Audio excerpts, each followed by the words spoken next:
everyone, welcome to our Future of Online Games panel here at PAX Online 2020. I'm Margaret Crone, and I'm joined by a whole slew of amazing people. Online games have been with us for more than 2 decades. Now, as we enter a new era in gaming, there are new trends forming around playing in the future. These lovely faces around me are all experts in building heavy RPGs and online worlds, and what they all have in common is that they are all working on projects coming out in the 2020s. So let's talk about the future of online games. So first and foremost, let's go around and let everyone introduce themselves. We'll start with John over there. Sure. Hi, I'm John Smedley. I run the Amazon Games Studio in San Diego, although right now, what that means is I run a team of people that are scattered all over the place, and it's likely to stay that way. We're having a good time making a fun game that I can't wait to talk about. We don't even need to bring COVID into this. It's been crazy. That's one of the reasons why, obviously, we're doing PAX Online, which is, very interesting. Steven? Yeah, absolutely. All right, you just went to pick your drink up. That's why. That's okay. My name is Steven Sharif. I'm the creative director on Ashes of Creation, also the founder of Intrepid Studios. We are also based in San Diego, enjoying these working from home times. And Chris? Yeah, Chris Perkins. I'm the creative director on Pantheon Rise of the Fallen, and super excited to be here, sitting with a lot of people I respect very much. It's very exciting times, and looking forward to you guys. J-Todd. And hi, I J-Todd don't know why I said it like that. Yeah, it's fine. I'm the creative director of Crowfall and the co-founder of Artcraft with Gordon Walton. Perfect. So my first question for you all is, obviously online games have been with us since the internet in the 1990s. Many of us remember that. Can you share some of your experiences with online games and why you entered the field as a career choice? Let's go around in the same order. People want to pop in. Well, for me, it was pretty simple. I started playing online games. I played a game called Cyberstrike, fell in love with it, and just simply never wanted to make other kinds of games. When first game I made was Tannerus, and that was it was a big jump for us. But we then followed on with EverQuest, and I'm just hooked. There's just nothing else I want to do. Anytime you can passionate people together to play together, I think it's a huge win. So to me, this is a love affair with online gaming. Yeah, my first online game was the original Neverwinter on AOL back in 1992. And I was 7 years old at the time and really had no idea the implications of playing with people across the world and getting to meet, different cultures and different ideas and different personalities. And as I kind of grew up and, working in a different industry, that was always my outlet from a social experience standpoint. And I found it just really compelling to be able to interact with people, share in the failures and successes and kind of online competition that was around it. And, about 5 years ago when I started Intrepid, I just fell into here this industry that I now love after 5 years of developing Ashes, and just kind of really creating dynamic experiences, I think, for people to kind of overcome and create new friends that they get to experience for lifelong friendships, really. That was my drive for creating Ashes and Intrepid. And Chris? I think I'm next. I can't talk about working on video games personally without going back all the way to the console games. All the years spent in front of the television with the Super Nintendo, the Sega, playing the Legends of Zelda and the Metroids, and just being so unbelievably immersed in those games to where it would make its way out into the imagination when I would get with friends and we'd play, or what I'd find myself doodling during the day at school.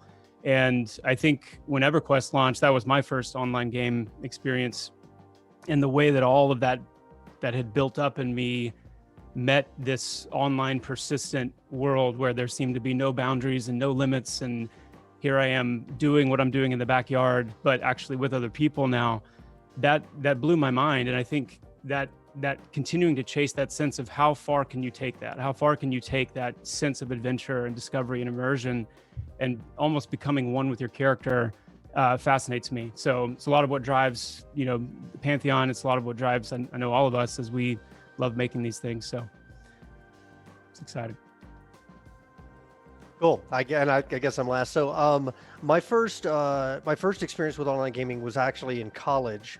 Randomly, my college roommate and I started working on. We started playing a MUD, and then we started working on a MUD. It was a Daiku MUD, which is you can draw a direct line from Daiku MUD to EverQuest, actually, in terms of the kind of DNA, right? It was clearly inspired.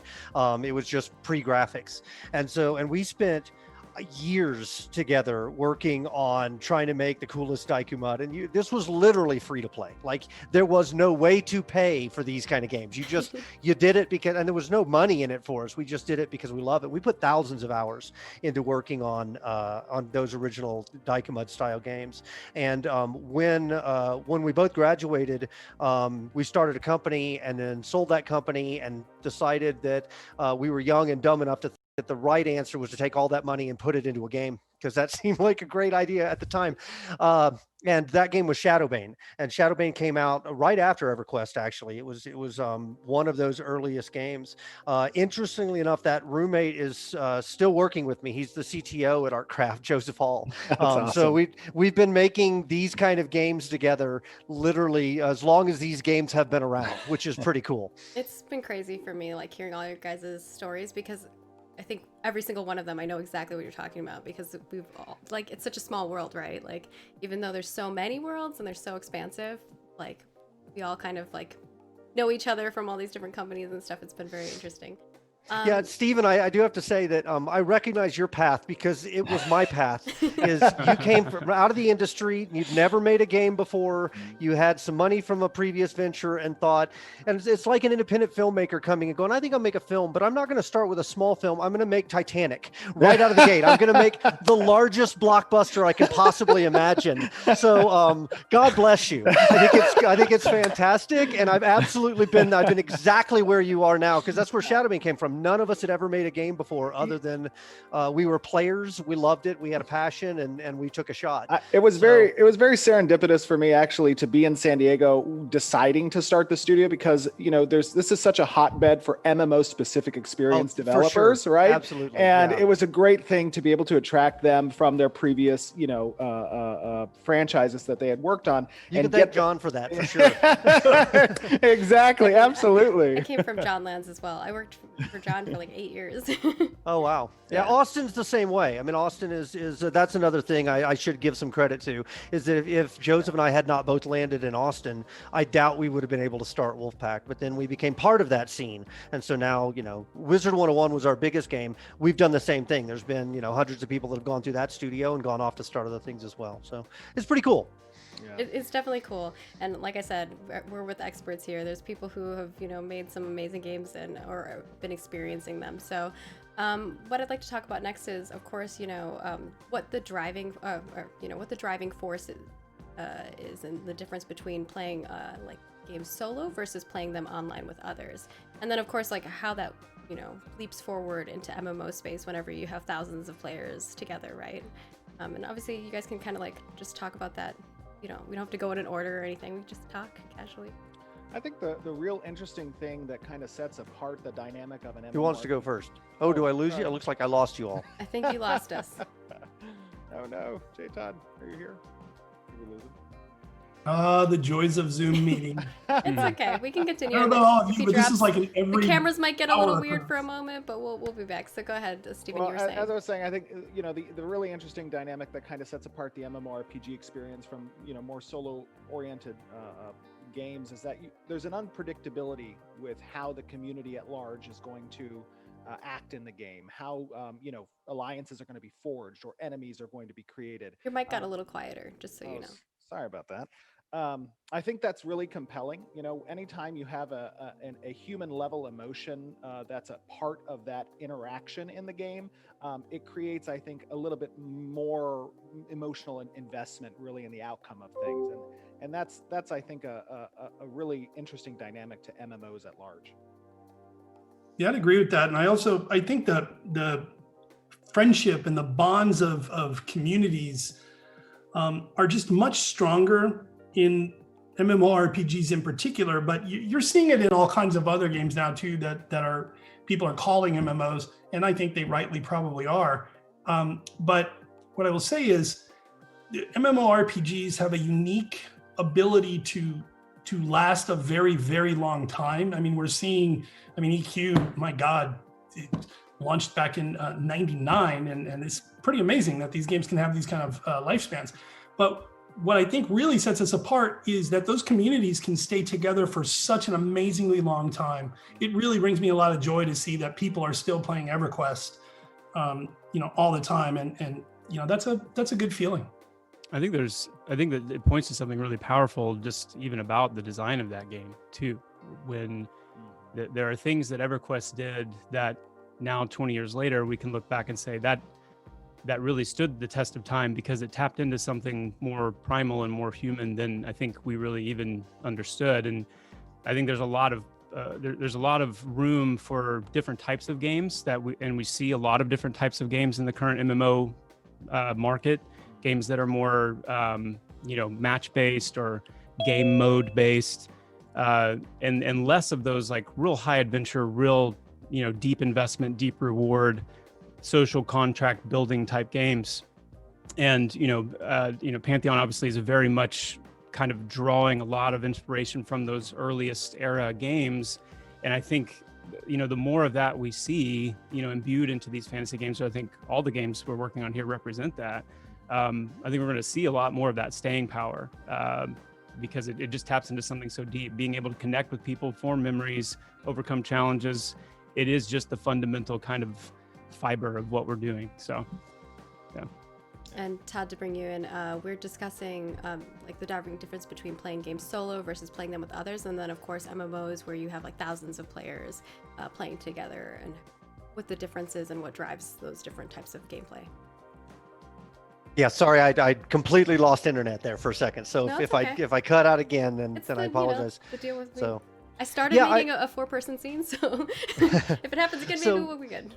For me, that's always been the magic really of these games, right? Is once you have the idea that other people are buying in around you, actual people are buying into the same universe that you are, it effectively breathes life into that universe and makes it feel magical. Like it brings a level of immersion that you just simply can't get. And that's not to say single player games aren't amazing. I mean, they are absolutely astounding nowadays, but that particular piece to me has always been a little bit of magic that I can't find otherwise, and that's what's always brought me back to online games. And I of course, think to touch I think to touch a little bit even more on that point is, the great thing about MMORPGs specifically as a genre is you don't have to be pigeonholed into the high social, massively multiplayer aspect of it. Good MMORPGs provide that kind of outlet for players if they want to go solo a little bit. They can do that for a period of time, and then they can get reintroduced into the community, back into the social environment. And it also represents kind of a replacement of the typical AI that solo games have. You now have an actually unpredictable, nature of the community that gets to influence your gameplay a little bit, and that's cool. Yeah, it's also the thing that makes these games so hard and challenging to build, right? That chaos is it's what is firing the engine of making it amazing. Yeah. But it's also raw chaos. Like you are trying to defensively design around a hive mind that is trying to figure out how to break it and make it theirs. And so it makes it a very intriguing challenge that also makes it very addictive as a game maker, right? Like to some degree, we're all playing these games, but these guys up here, we're playing a slightly different game, which is the can I build it game, and that has its own level of like interest and addiction to it as well. And I think that kind of works perfectly into my next question here, which is, online games have changed a lot over just, the last decade within itself. But of course, you're all making different strides in this new era, and of course, with your studios creating new products. Can you talk a little bit about your titles and like also what you're bringing to the playing field coming into the future, right? Obviously, some of you can't talk about too much, but what you can talk about. And I guess maybe let's go around the opposite way. We'll start with J-Todd and go around to Chris and Stephen and then John.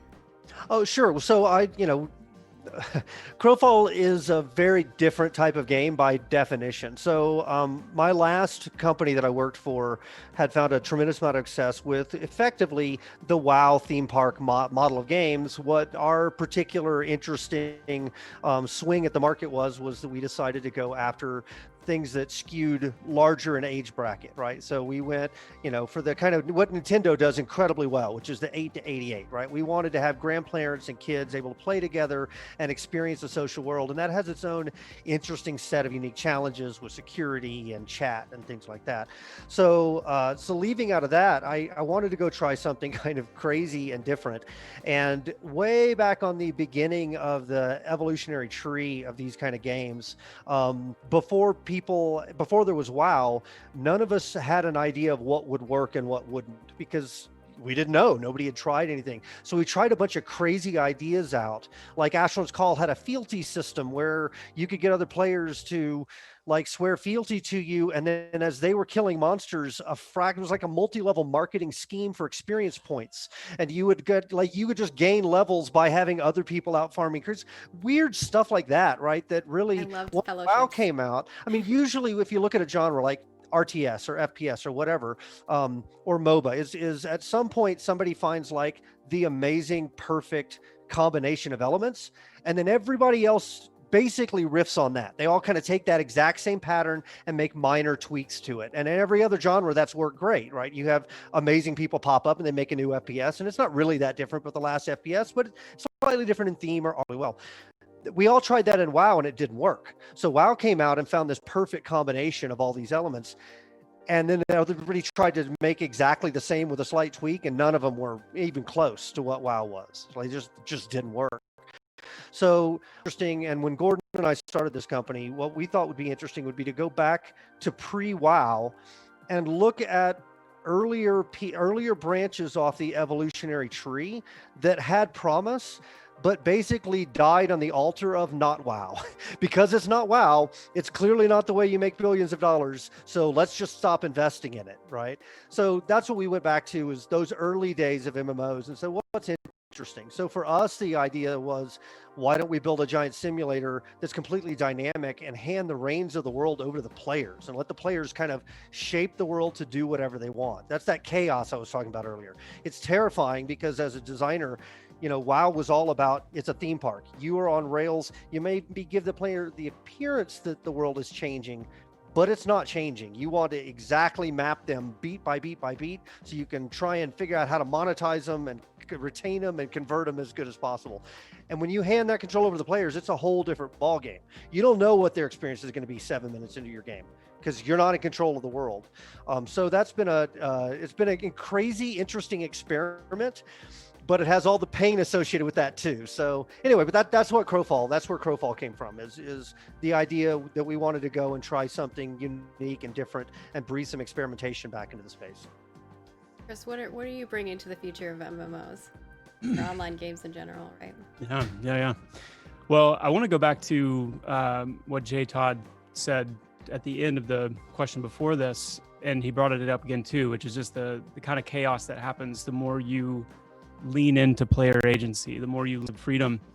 And in some ways, I think you could look at a lot of the games that have come out post EQ, post WoW even, and almost kind of tag them based on the degree to which they did that, because it just doesn't happen often. There's a lot of very rigid design, or what we would refer to as like being very heavily curated. Your level 1 to level 50 is kind of predetermined, or at least there are, a couple of predetermined paths.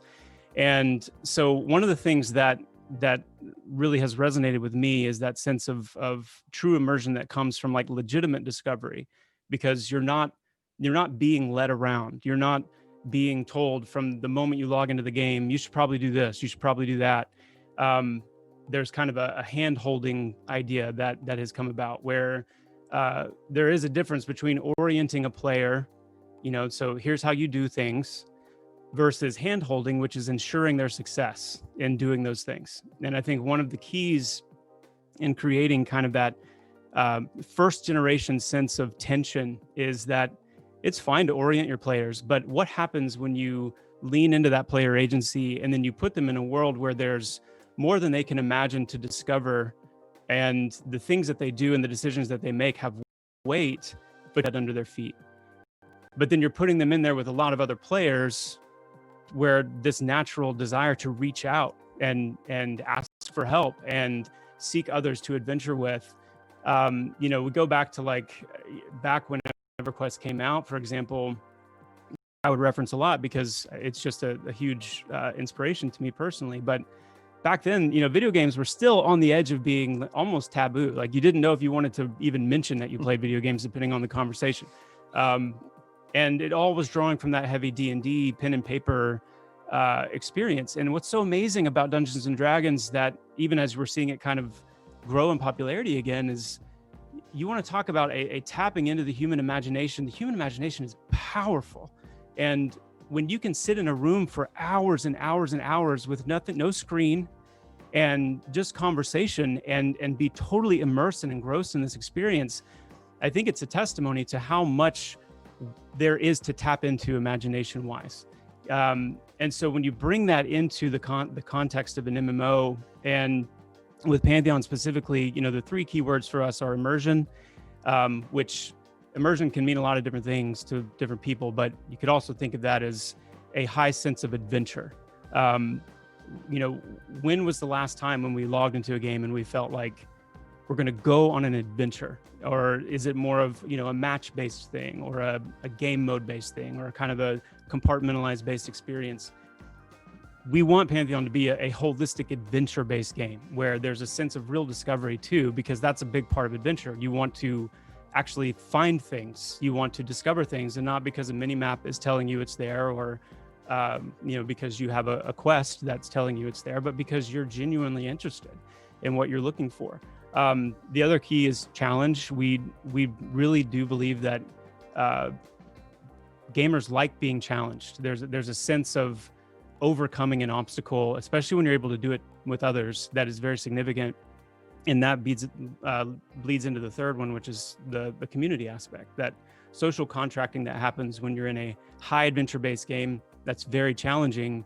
There is a natural desire to want to not only just to group with other players, but the kind of information brokering that happens when real discovery is a thing, when it's not just in everyone's quest log, but it's like you've genuinely found something based on your own experience that you can share with others. So I'll leave it at that. Yeah, absolutely. It's funny, Chris, you're talking a little bit about, you know, Dungeons and Dragons and the pen and paper campaigns. Ashes of Creation actually comes from an old campaign that I created in Pathfinder for some groups that I used to play with a long time ago. And you know, I think for me, you know, really what Ashes of Creation is aspiring to do is kind of not necessarily to reinvent the wheel of what MMORPGs are, but kind of blend the world building aspects of another series and another game style I love, which turn-based strategy. I love the Civilization series from Sid Meier's, and, you know, the aspect of building empires. That's kind of integrated into my original campaign that I built Ashes of Creation around, which was the Kingdom expansion for Pathfinder. Essentially letting the players kind of dictate the course of not just the world building component, but also the narrative and how it affects their environment and their community. You know, we've kind of moved away from this idea from a game philosophy standpoint with MMORPGs over the last decade of risk versus reward. It's kind of turned into this, everybody gets a participation trophy, and there's not, you know, any real sense of failure that's possible. And when you remove the possibility of failure, you also remove the feeling of achievement when you actually succeed. And that can kind of desensitize the player base when they're participating in these, you know, new sandbox type MMORPGs where there's really not a lot of curated content behind the door. And because of that, there's not really significant to the choices that you make. And I think that it's become kind of an excuse, you know, to move away from that theme park element, but we kind of take a different approach with Ashes where, you know, each door must have specific curated content. And that creates a very a large content production roadmap for the project itself, but it also makes those choices feel meaningful when you see actual consequence and changes occur around the world. So the node system kind of helps to facilitate that, but really kind of getting back to that sense of risk versus reward, the ability for players to actually make bad choices. You know, that can sometimes be fearful for large studios to undertake a project with that type of philosophy, and they're not willing to take that risk because that's not the way, as J. Todd said, you know, WoW did it, or it's not the way that Final Fantasy does it, right? And when you have those large projects that are kind of setting the trend of what to do, everybody just kind of falls into place with that. And I really admire, everybody else on this panel who are kind of trying to trend set themselves and take risks themselves in a different direction, perhaps, because the industry needs more of that. The genre needs more of that. In order to be innovative, you have to take risks. And it's really cool to see that. And that's part of really Ashes of Creation's, mission statement is, we're not redefining the wheel of what an MMORPG is traditionally, but we're introducing elements that have a philosophy that deviate from what the course has been over the past 20 years. So, I mentioned before I work at Amazon, and one of the best parts about working at Amazon is the risk is sort of an inherent part of our DNA here. And being in a company that is willing to take risks and frankly willing to accept failures and willing to keep trying at something until we get it right. It's really awesome to work at a company that has that kind of that mentality that all of us want, the Blizzard mentality. We'll release it when it's done. Well, I mean, you're just seeing that now with New World. That's with not the game I'm working on, but it's nice to do that. So one of the best parts about this place is Jeff Bezos wants us to take serious risks and do seriously crazy things. There was this famous quote that he has that he wants us to make games that are computationally ridiculous. Well, okay, that's what we're doing. I can't describe the specifics of the game I'm on just yet. We've been working on it for a good while now, and what I can say about it is I'm kind of chasing a theme that started with EverQuest Next. I'm a big believer that these games need to basically get to the point where you're simulating and what we are trying to do is tie that to a narrative that I think is going to be pretty rad for people. They're going to see something new. We're doing something just completely new and out there. I can't wait to show it. I wish I could say a lot more about it, but what I can say is it's loosely related to the Monet behind me. That's about all I can say at this point. Sorry.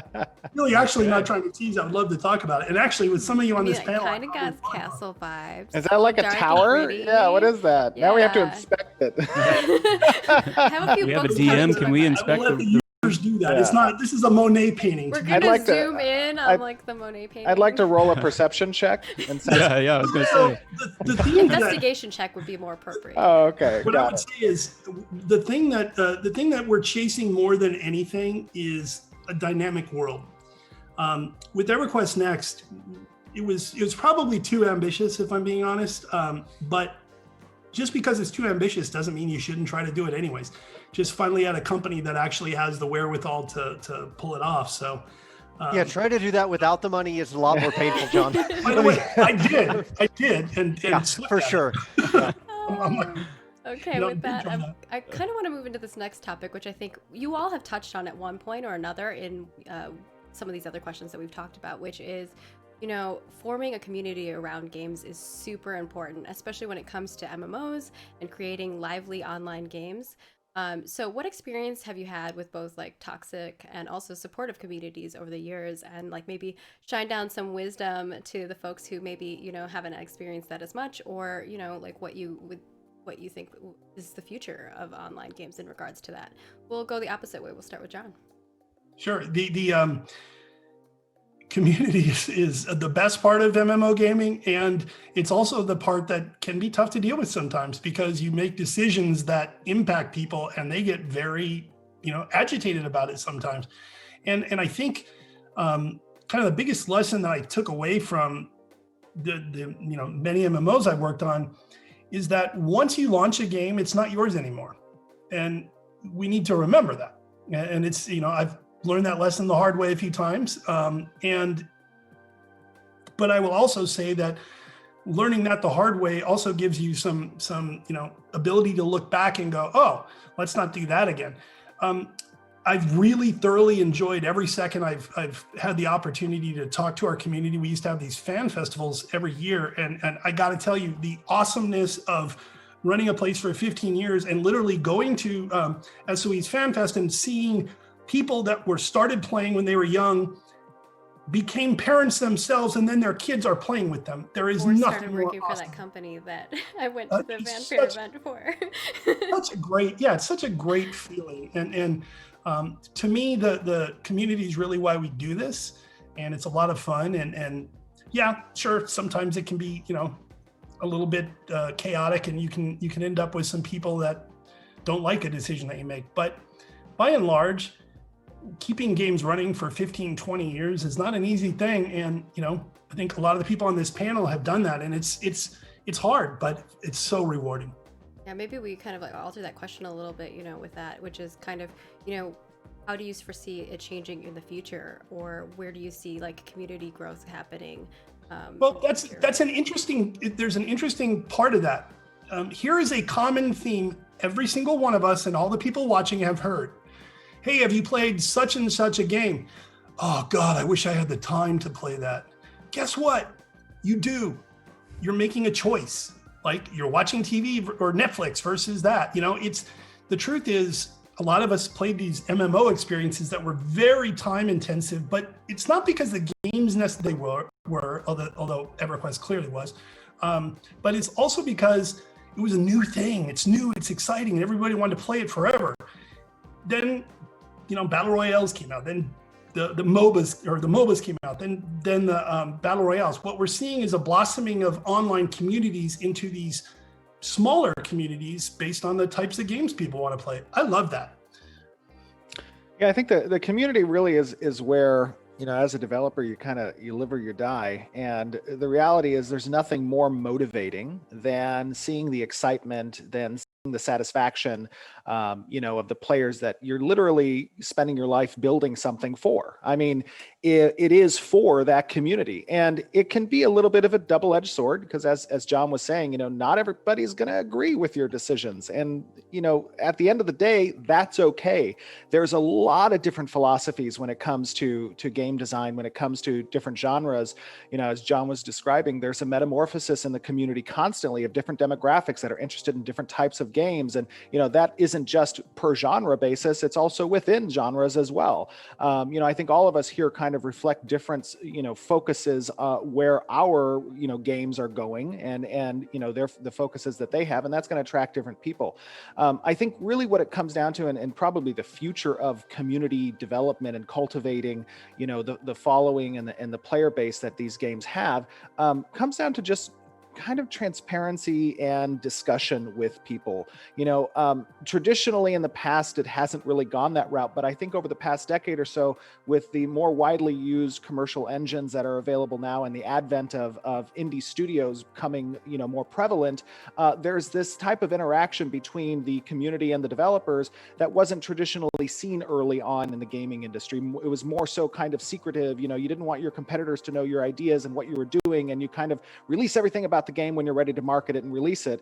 And now it's really more of a hand-holding type of experience where you walk the players on some developments, where you walk the players through what you're doing and you get that, early feedback. And that does require trust on behalf of both the developer to trust the player in essentially understanding game development, which not a lot of players do, and that's okay.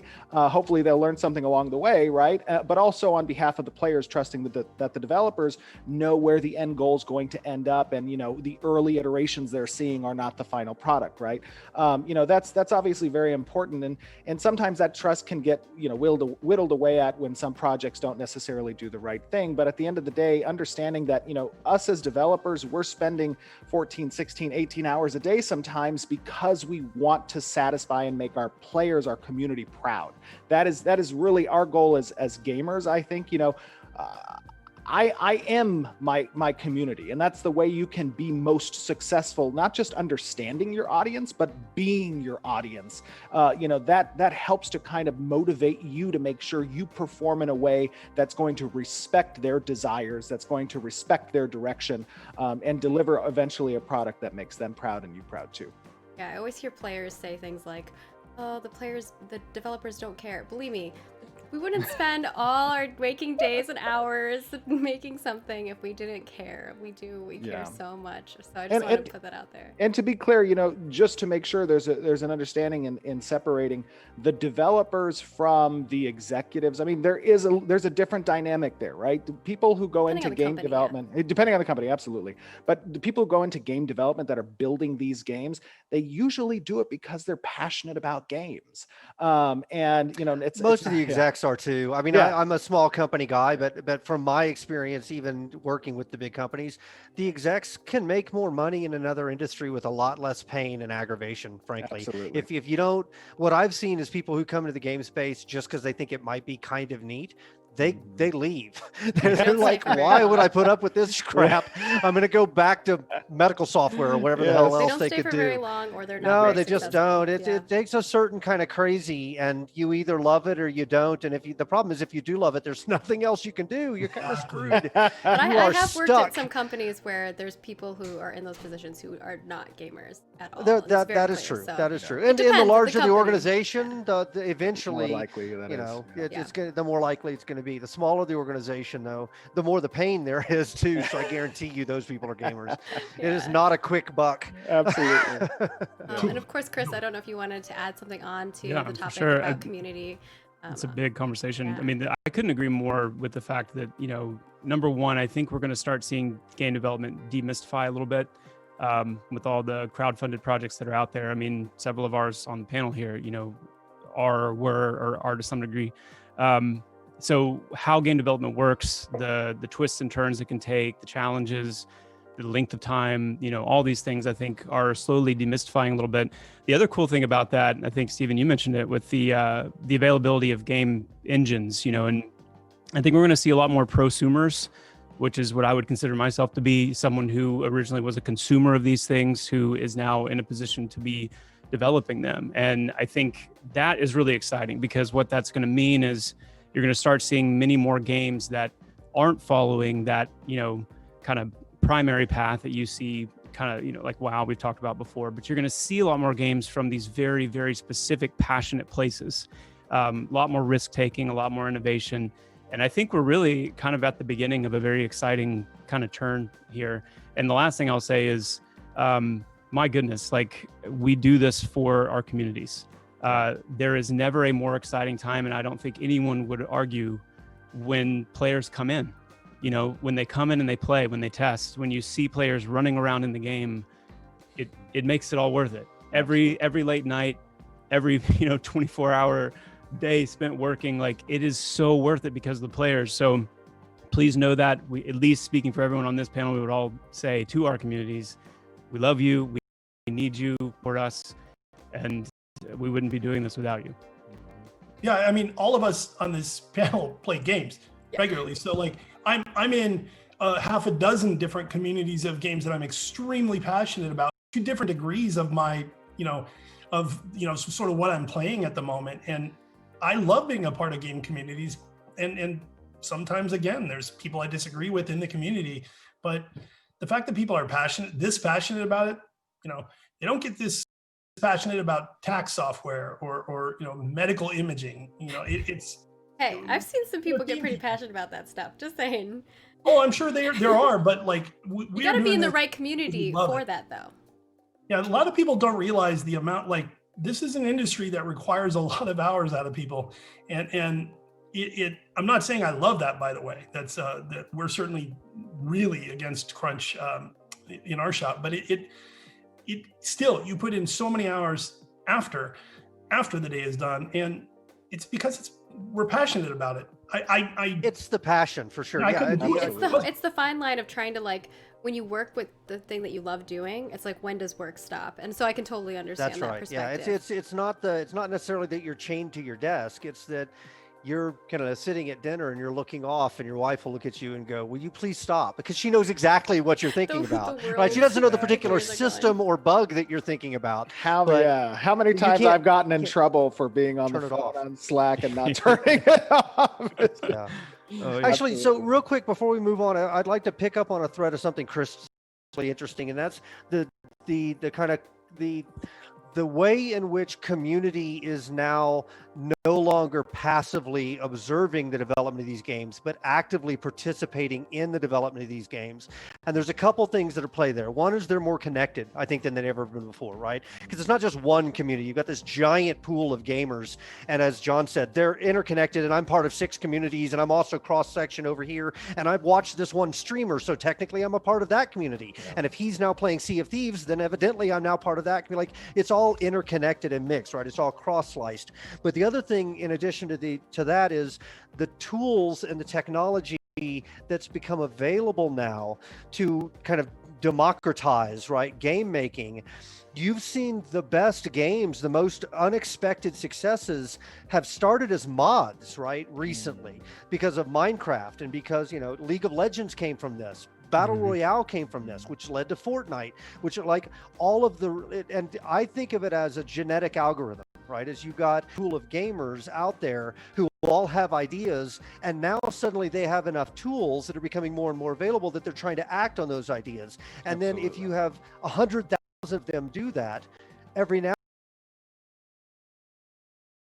thing that the professionals have made, right, or come up with in the last 20 years, because we can't compete with a genetic algorithm. And so those things float up, and those great ideas, then you see a lot of the larger companies go, hey, that's a really good idea. So then they'll take it and they'll add what we are really good at, which is the layer of polish and the art and the content and things like that, and all the support systems and the operations underneath it. But I find that really fascinating. It's the mirror has been turned around now to where the community is actually feeding itself in a large way. I find like that you're reading my mind, J-Tad, because guess what my next question is? My next question is literally about, you know, how has the development in games changed over the years? And do you find it easier or harder to build out products because of those technology changes? And I think, you know, like you kind of touched on that a little bit. Does anyone else have anything else they want to add on that front? Oh, it's changed so much. Like it is awesome. After I left SOE, I started an independent company and got to use Unity and did work in it myself. One of the problems, if you're at a company for a long time, you can get kind of, you know, tunnel vision about like things like tech and what other people are doing. Wow, that these engines, you know, we're using Unreal 4, and holy cow, like our lives are so much easier now. There's so many things we can just buy if we want to. Do we really need to write the 50th chat system that we've written? Probably not, you know, those sorts of things. So I totally agree about the democratization. I also think, we as an industry are bringing our players into the fold on the development, because it turns out it's pretty damn fun to watch an artist draw some stuff, you know, to a part of the community.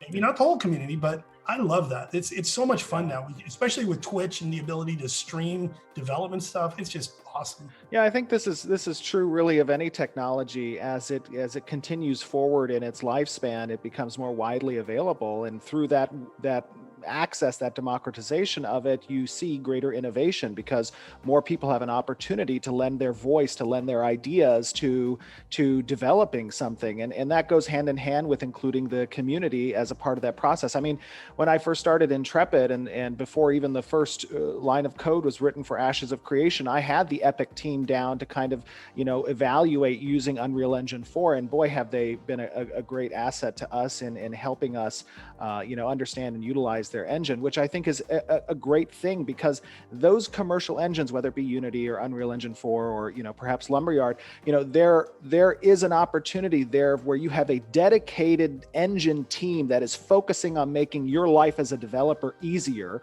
whether it be through out-of-the-box tools that are available to you, or, you know, assistance in communicating with what can be done on the source code side to change things to fit your specific project. So I think just as we move forward as an industry, and, you know, those commercial engines become even better over time, and with the introduction of the community as a part of the process, you're going to really see pretty interesting things where a lot of the innovation and the capabilities and the successes come away from the AAA, you know, large corporations, and start, as they have been over this past decade, spawning off really successful ideas and projects from the community and the indie developers. I also think that's especially true of the multi-platform aspect of our business now. Our game, for example, is going to be, you know, PC, PS5s, Xbox X, and mobile, and cross-play. Like, that's a huge change. Right now, it's a bit painful, just the hoops you got to jump through, but it's such a great thing. And the tech is enabling this. It makes it ridiculously easier, maybe not easy, but easier. So Let's I move love into it. that topic because I actually have that on my list of questions here, which is, is there a time where you think everyone will be playing MMOs across consoles? So on your phone, and maybe simultaneously on your phone, like. So this may surprise you. This recent data that I saw, and it's pretty good source. 50 million console MMO players, and that blew me away. And it's mind blowing, and to see the level that the multi-platform aspect is growing, and mobiles are almost as big. Anyone else have any? I think there's definitely going to be a avenue, specifically, I guess, if you're referring to MMORPGs or MMOs being cross-platform and on consoles and mobile. I think there's absolutely that avenue is growing over time, especially. But I think there's always going to be a PC-specific MMORPG market that really doesn't translate well to cross-platform. There might be iterations that could translate, but the depth that usually accommodates the kind of systems in MMORPGs are very difficult, in my opinion, to translate over successfully to consoles and or mobile platforms. But there is, that growing market, obviously, of introducing MMO elements into different projects across those consoles and mobile. And I think that's going to continue to grow going forward. And Chris, Yeah, I would agree with that. I think there's just a level of complexity that is just very difficult to replicate without making some pretty significant reductions or having some negative impacts on your game that you've been building for PC. So, we don't have plans for that, obviously. But as has been mentioned, I think there are a lot of really cool ways to introduce companion type experiences. I mean, I think most of us would agree we love being able to be in a game on our characters, interacting with things. If we could do that from our phone, I mean, yes, we'd be spending even more time on our phones, but to be able to kind of have some level of access into looking at your inventory or reading up on your factions or the different kind of enemies or entities you've encountered along your journey and reading a little bit about them, that's personalized to your experience, not just a wiki, but like, what have I done in the game? I think there's a lot of cool opportunities with that. And going back to the engine and the tools conversation, it's getting easier and easier to do things like that as well. One thing I'll caution you on, though, and I'd probably disagree a little bit with Steven on this. I actually think the days of like PC exclusive MMOs are probably numbered for a simple reason. The hitting the worldwide market is major. I'm not saying that there won't be any, of course there will be, but I think the big games are going to be going multi-platform now. And the idea of companion products, that's an age thing. And it took me a while to realize that. So one of the biggest games on mobile is Black Desert Online. Have any of you? I've played it. It's a friggin' eye chart. It's well made. It's just I'm 51. It's not for me. That's what I mean. Oh, I see. It's at some point, as new technology is introduced, we need to make sure like we're keeping younger. We're making a big deal out of trying to hire a younger team to make sure that we're up on those mobile trends, because I really think that's a huge market, even if it's not one I personally play.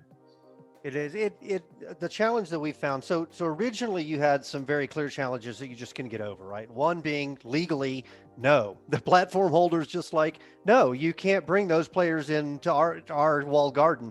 So the fact that that's now breached, right, that they're allowing it. It's not like that's an easy thing. You still have to have, I think, pretty solid relationships to be able to get some of those companies to allow you to do that kind of stuff, right? Then the next layer then is technology, right? Getting the technology to the point where you can do it, which is not an easy process, right? If you start talking about mobile, you got a configuration management nightmare with all the different Android devices and things like that are out there. And, trying to say, hey, I'm going to make this screamer of a PC play with this person who's got an iPad that's 5 years old, and they're going to have a good experience together. I don't want to trivialize that as a challenge. It's a big challenge.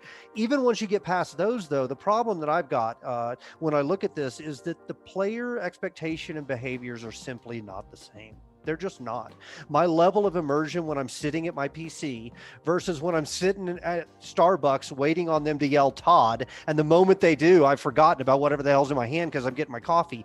Those are just different player behaviors. And so making a one-size-fits-all experience that you think is going to the same exact experience across all these devices, I've yet to find it. I haven't found it yet. So Black Desert's a great example. They just didn't do that, right? They said, you know what? We've got Black Desert Online on PC. We can take the assets and we can take the story and we can take the content and we can remake a new, what would that look like if we readapted it to player behavior on this device? Because it's a different player with a different type of behavior. And that worked out pretty well for them. Right? Just saying, I'm going to simply take it and port it. I mean, an argument can be made, right? I mean, Minecraft and Fortnite have been incredibly successful, though we've internally had the debate of, yeah, but were they successful because they did the crossplay, or were they already so successful on the one device that it was enough to drag players on the other device into that experience and say, I'm willing to go with not as good of an experience on this device because I want to be part of the Fortnite, the wave of Fortnite. This is, by the way, this is a debate I had yesterday internally. So I'm not trying to come down like I'm the guy on the mountain. Yeah. I am not the guy on the mountain who has the answers. I just know that we're we're actively debating when we're designing a system. Do we try and come up with something that's going to be okay on both, and therefore it's just okay on both, or do we? I have to apologize, folks. Yeah, we have to wrap up the choice. I have to bail. Yep. This was an awesome panel. Please keep talking. I can't wait to rest. Thank you, John. Thanks, Later, John. See you later. all right. Yeah, I was trying to wrap it up because So anyway, that you have stumbled right into like the heart of what, as a developer, because it's not enough that we're trying to predict what people want today. Yeah, and I think think it takes too long. I think we're always predicting what they want in years. You touched on a good point, J. Todd. When you're designing the systems, and you have to keep in mind that, are you designing something that's going to be mediocre but work on both platforms, right? Or are you going to go all in on a specific design that's facilitated for PC or for mobile or for console, right? That's a very important decision. And you don't want to sacrifice the quality really of your core gameplay ideas in order to facilitate a broader audience. And I think another important aspect is that specifically, these are unique demographics of players that exist on these separate platforms. Absolutely. And the PC gamer doesn't care, at least with regards to MMORPGs, and a vast majority of them don't care whether or not they can play it on their phone or on console. They want to have it playable on the PC because that's their platform of choice. Does that mean that you can't create something separate, something that's a companion, something that's a different game in Black Desert's example, for those other platforms, and utilize the same assets and IP and universe? Of course you can do that. But that's, I think, in my opinion, really the future, at least for MMORPGs specifically. Obviously, there are different genres that lend to a better capability of being cross-platform. Yeah, it's game specific for sure. Some games are going to be more suited for that than others, just right out of the box, just because of the nature of the game. I mean, even like Destiny 2. Destiny 2 is a great example where their resistance, their reluctance, Bungie, to allow like direct crossplay between PC and console, just because of the skill difference between a controller and a keyboard. I think coming off of that fresh conversation you just had, where I'd never really heard it put that way before, and I agree. I think that's a great example. You're in the coffee shop, you're trying to get in a group, or you're in the middle of this big PvP siege or whatever it is. Like, it's just very different when you're honed in at your seat, in front of your computer, versus when you're trying to get on a bus or something like that. I mean, I think that's a great argument for why it may still be a while before we see that being the consistent norm. Totally. Yeah, that said, I do have a lot of faith in that genetic algorithm of people out there with ideas. I mean, people constantly amaze me by coming up with stuff that I'm like, God, I would never have thought of that, and I wish I had. That's the refrain of my life. They'll probably put that on my tombstone. I wish I'd thought of that, but I certainly did not. They say like, the big thing is you always look back at the things you didn't do. So, try. If you have something you want to do, go get it. And obviously we could be here all day. We could talk about like so many things in regards to online games or just gaming in general. And obviously we have a plethora of knowledge from all of these wonderful folks, John included, even though he's not here at this moment. But he's bad. He's gone now. We can talk bad about him. Yeah. So I do want to kind of like wrap this up, because we obviously only have an hour. So is there anything else that you all would like to kind of like make sure that you get out there, especially when it comes to thinking about the future of online games? And I will go around and kind of let everyone have their last final say, and then we'll wrap things up. So start things off. We'll go with Chris, actually, because you know what, Chris, you have not gotten to start something. Sure, happy to. I mean, I think the thing I most want to say in this moment is how much I have enjoyed this, but also a lot of that is because I just love that we're all doing this. You know, that we all have projects we're working on that we're excited about, and being able to connect with the other people behind those projects is really significant.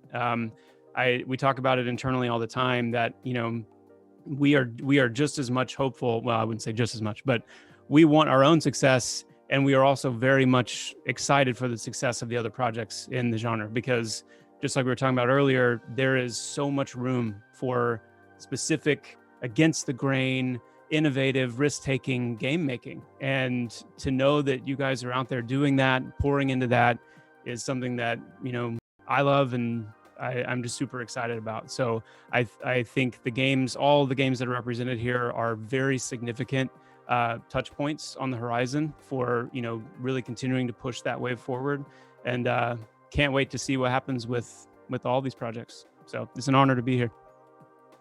Steven? Yeah, I mirror that sentiment 100%. Oftentimes I, as a player, have experienced this kind of tribalism that exists within the MMO community, and it really is antithetical to what it means to be united as a genre and rise together. I love so much what Chris and Realms are doing with Pantheon, and what Artcraft is doing with Crowfall, and it really it's beneficial to all of us when we can have an atmosphere where ideas that are unique and risk-taking can come out and take the support of the community or the fellow players. So I definitely mirror that sentiment. I think that really the most important thing for me from a thought standpoint is the aspect of including community, which has been something that's now been recently coming to light more in these projects. That's so important, because it's difficult to be a player and excited about something and know nothing about it and have no opportunity to discuss it and not be a part of a community until it's about to launch. I love that you guys took the path of including the community as part of the development process, because it's really cool to see a project go from bare bones to alpha to beta and eventually launch, and just watch that history along the entire way. And I really think it's cool that the communities in general have become more part of that process, and just reiterating that there is a significant amount of trust and relationship that has to be built between the developer and their community, and being understanding that it is a process. It is a very crazy process that takes a lot of work, and the people who are working on it are in it because they're passionate about gaming. They're passionate about providing something that's going to make them proud and the players proud. So having community along the way, that would be my final kind of thoughts, is just having them along the way and getting engaged if you're not already in these projects, and coming in and voicing your experiences, your ideas, letting the developers kind of digest that is so beneficial to the process. Yeah, so I'll just point out something I think is interesting, which is right that the panel is titled "The Future of Online Gaming," and all three of the people here that made it that made it to the end, who didn't have to get pulled away to another meeting, none of us would be doing these projects literally if our community had not given us the support in the beginning to be able to do it. Mm-hmm. Like if it wasn't for the crowd-funded games on the horizon, there would not be a lot of activity. So I want to put a huge thank you out there to the communities for literally having faith in this genre and this art form and supporting it. Because I know it's very easy to be the person who's in the background, like, I'm not giving any money early on to any projects, I'll just wait at the end. And of course, yeah, that's the logical thing to do. But if everyone was that logical, there would be none of these games. None of these games would exist right now. So I want to put a thank out to the people who made the illogical, passionate, and I believe correct decision to pick one of them. It doesn't have to be ours. I love these kind of games, and I want to see experimentation, and I want to see them be made. And if our game or your game or whoever's game isn't the one that is the perfect one for you, they may come up with an idea that somebody else, though, plays that game or sees that game, and it sparks an idea in their head to try the thing that is perfect for you. So I just want to put a thank you to the community, because literally, I know with us, we would not be here if not for our community, because we wanted to do something experimental and crazy with Crowfall, and I mean, if we had gone to I'm not going to say we couldn't have gotten money from a publisher, because with Gordon and I's background, we probably could have, but the game that we will ship would not have been the same game. There's no way we would have made it through the gauntlet of risk and trust us, and we're just going to try and do it, and all the craziness, and have come out the other end without at some point being forced back into the normal lane. So I want to say thank you. I certainly know I can say it on behalf of us. I'm presumably saying it for you guys as well. Here, here. Absolutely. So thank you all, of course, all of you who are watching. We really appreciate you listening to us talk about all of the things that we're passionate about, and of course, the future of online games. And thank you to PAX for allowing us to have this panel here. And we hope that you enjoy the rest of your PAX Online, and we'll see you on the internet, because All right. we're all there. So come check us out. Again, thank you, John. Thank you, Stephen. Thank you, Chris. Thank you, J. Todd, for joining me. And we'll see you. All right. See you in game. Bye, everybody. Take care. See you later.